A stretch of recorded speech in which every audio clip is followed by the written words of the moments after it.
I was born into violence. I was raised in a violent environment. I was born in 1978 in the killing fields of Cambodia. I was born in a concentration camp. On the day I was born, my father was being tortured and eventually executed. I had an older brother that died of starvation and illness in my mother's arms. The day before my mother decided to escape the concentration camp, she snuck out to find my father. She knew that this may be the last time she sees him alive. She figured out what building he was in. She snuck out, found him, but realized he was no longer the man she knew. My father had been tortured and beaten for weeks and left to starve. He had no idea who she was. Mentally, he was no longer there. Before she left, he asked her a question, and it was a question that changed my life. He asked her how his son was doing. He asked her how I was doing. He knew that he already lost one child. But even though he was not mentally there, even though he had been tortured for weeks, his son was on his mind. And when my mom told him that I was fine, that I was doing okay, he smiled, and she said he drifted away.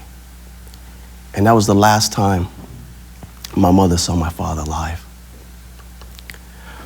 The journey to the refugee camp in Thailand was extremely dangerous. People died. People got sick. I actually got sick. I got so sick as a child, people told my mother to bury me alive. They felt that I was putting the rest of the group in jeopardy, that I was crying, that I was becoming loud, that the Khmer Rouge could hear us, that we could get killed because of me. My mother also told me that a couple walked in front of her and stepped on a landmine and exploded right in front of her. That's how dangerous this journey was. But in order for them to survive, they had to make this journey. Now, when they reached the refugee camp, I wish I could say that was a happy ending. But the refugee camp was just as dangerous as the concentration camp. This was a lawless environment. Children were being taken advantage of, women were being raped, and men were disappearing. And no one was doing anything about it. But fortunately, my mother grew a family there. She met my stepfather, had my younger sister, and we started adopting people. Right? I ended up getting an older sister all of a sudden. I got an uncle. Right? And because of that adoption, because of that family growth, we got sponsored to come to America, and that's like everyone's dream, right, to come to America. Now, I wish I could say that was a happy ending. You know, we came to America and everything was great, that everything was fine, right? But they didn't just put us anywhere in America. They put us in Brooklyn, New York in the 80s, right? This is not, you know, the hipster Jay-Z, Beyonce Brooklyn that we know today, right? This is the Wesley Snipes, New Jack City, Brooklyn, right? This was the 80s. This was the height of the crack epidemic. At my age, either you sold crack or you break dance. Luckily, you know, I was pretty quick.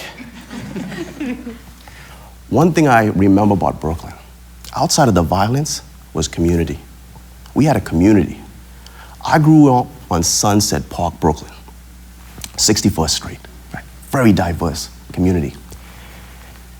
The one thing that I can remember was the block parties. It was like a Spike Lee movie. I look forward to this day, right? Because what they did was they shut down the block, right? Merengues, you know, it's blasting, everyone's barbecuing, people playing basketball, hopscotch. But my favorite thing was the fire hydrant. When they turned that fire hydrant on, boy, I ran out the door, tighty whities, and I swam like a beast. That was my favorite thing to do. But one day something changed.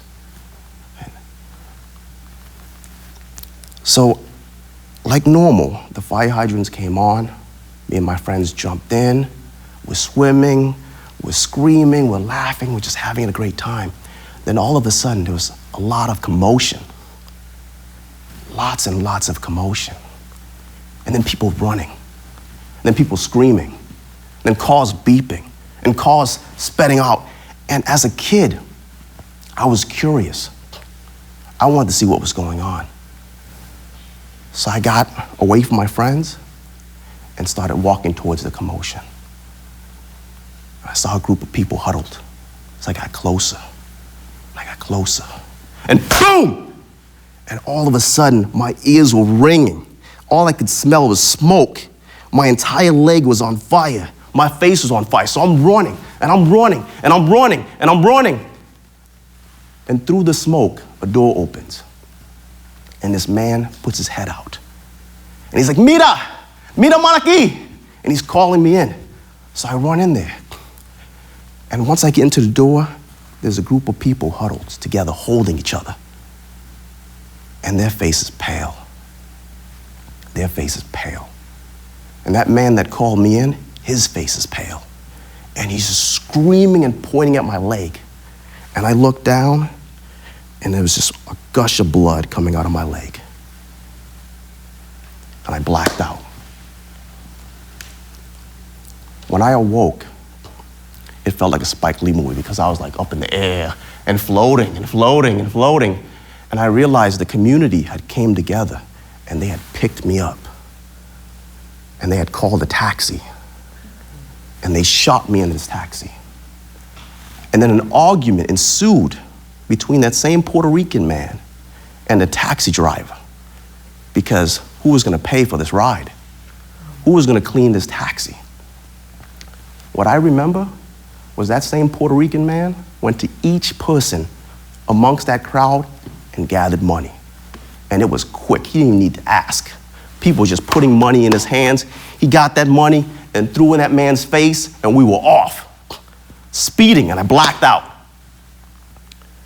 When I awoke, there was another man sitting next to me, an older man, and he was holding his stomach. And he had blood everywhere. And he kept on saying, I can't breathe. I can't breathe. I can't breathe. I can't breathe. I can't breathe. And I blacked out. When I woke up again, I was on the hospital bed. And another argument ensued between a doctor and a nurse. And they were arguing because they did not have my medical records. They were unsure if they can give me anesthesia. So right then and there, they decided to stitch me up without any medication. And I felt every single stitch. I also found out that that guy that was next to me, holding his stomach, died in that taxi. He had been shot the same time I'd been shot. I got hit with a stray bullet. He got hit with the actual bullet. Now, it took almost a full day for my mother to find me. She had no idea where I was. Right? This is before cell phones. Right? And like a lot of immigrants, like a lot of refugees in New York, she worked 6, 7 jobs sometimes. She worked under the table. Sometimes she's at one building, sometimes she's another, sometimes she's stitching, sometimes she's cleaning. She's doing a lot. So it took her almost a full day to find her son, to hear about her son almost died. When she got to the hospital, she was in tears. She was shaking. And she told me that there's no way we could stay in Brooklyn. There's no way that we could stay here and survive. So that day, that following week, my mother made the decision to move to Syracuse, New York.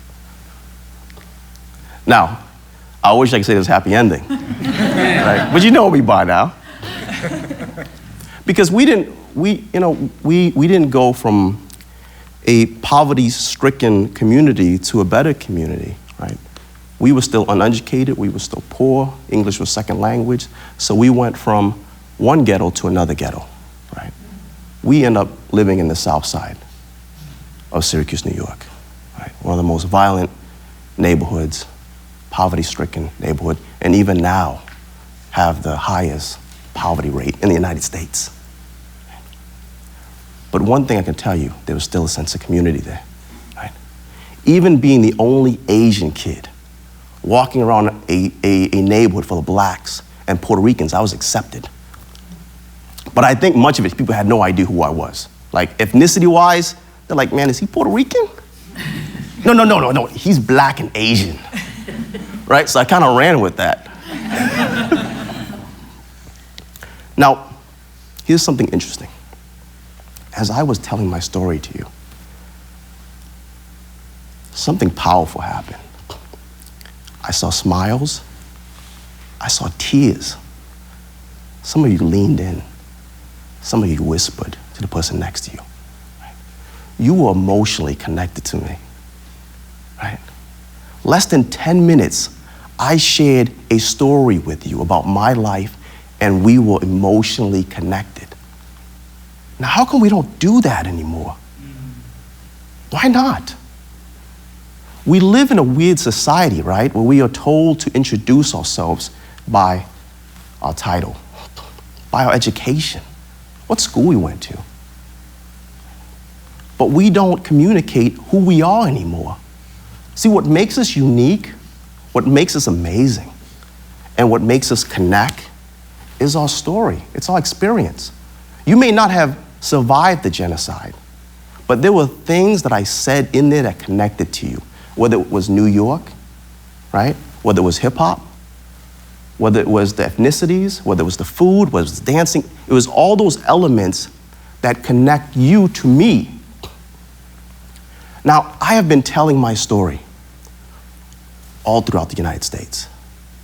I have spoken in high schools on the south side of Chicago, in front of gangs.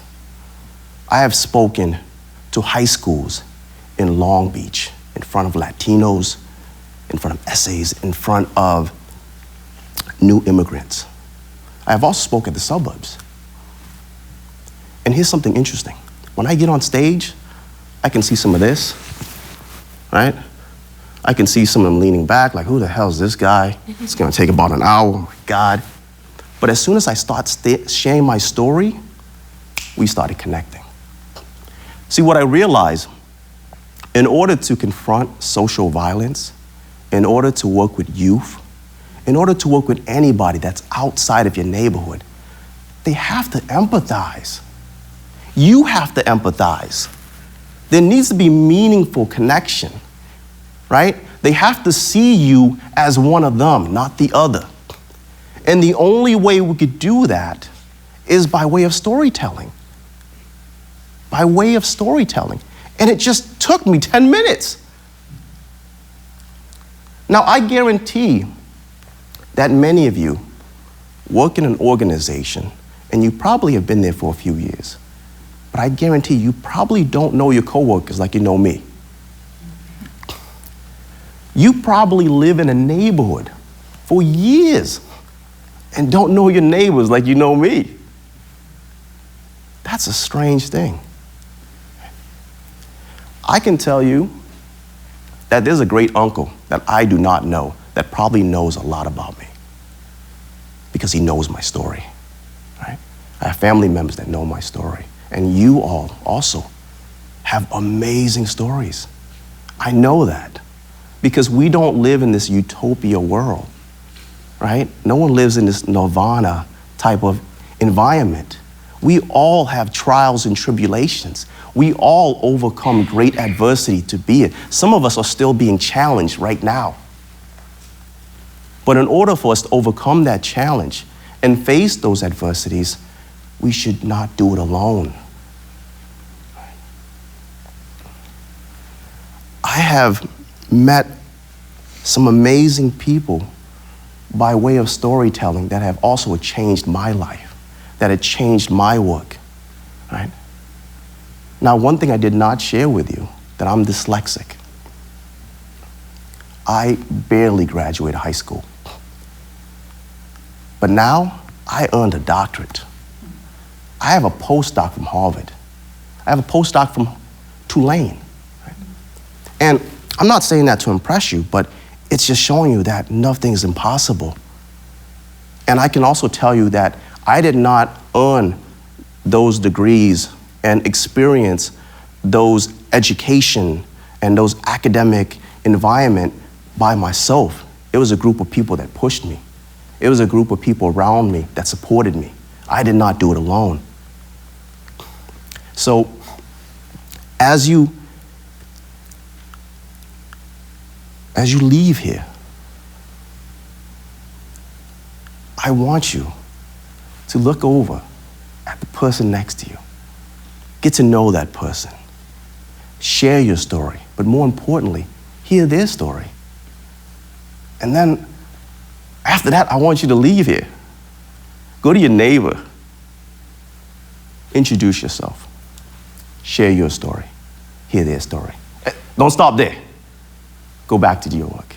Go back to your job. Go back to your organization. And I know your boss says, keep your personal life at home, and don't bring that here, but don't listen to that, right? Don't listen to that. Introduce yourselves, your real self, not your title, but introduce your real self, right? And get to know them so they can get to know you, right? Because the funny thing is, stories are contagious, very contagious. Because once someone puts himself out there and becomes vulnerable, you feel that you have the courage now to share your story, right? So thank you so much for your time. And I beg you, matter of fact, I encourage all of you to share your story. Thank you very much.